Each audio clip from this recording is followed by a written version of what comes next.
दोस्तों, आज की कहानी का शीर्षक है घर का भेदी लंका ढाए। एक बात की बात है, एक गांव था, नाम था सुंदरपुर।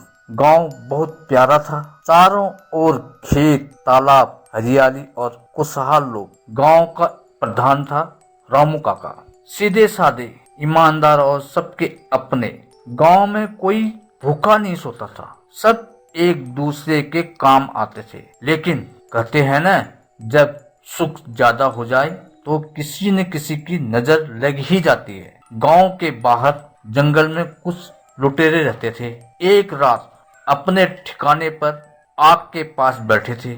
उनका सरदार बोला, सुना है सुंदरपुर में बहुत धन है, अगर हम उसे लूट लें तो सालों तक चैन से खाएंगे। सब हंसने लगे। तभी एक आवाज आई, अगर सच में सुंदरपुर लूटना है तो मैं मदद कर सकता हूँ।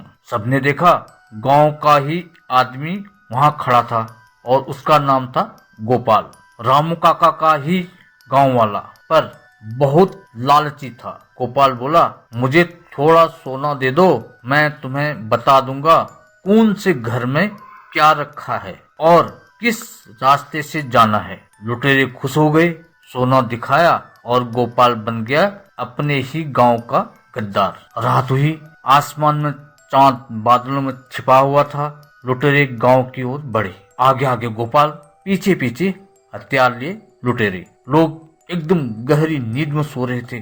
चारों ओर अफरा तफरी मच गई। कोई दरवाजा बंद कर रहा था, कोई बच्चों को छिपा रहा था। तभी रामू काका को खबर लगी। वे बोले, ये रास्ता तो हमारे गांव का ही आदमी जानता है, कोई अपना ही भेदी है। उन्होंने गांव वालों के साथ मिलकर एक जाल बिछाया, गांव के बाहर खाई में कांटे लगा दिए और सब छिपकर देखने लगे। गोपाल लुटेरों को लेकर आगे बढ़ा।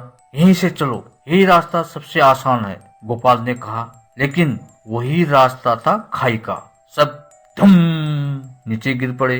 गोपाल खुद खाई में जा गिरा। लुटेरे घबरा गए, ये क्या हुआ? इतने में गांव वाले मसाल लेकर दौड़े, पकड़ो इन हरामजादों को। लुटेरे जान बचाकर भागे। गोपाल को वहीं पकड़ लिया गया।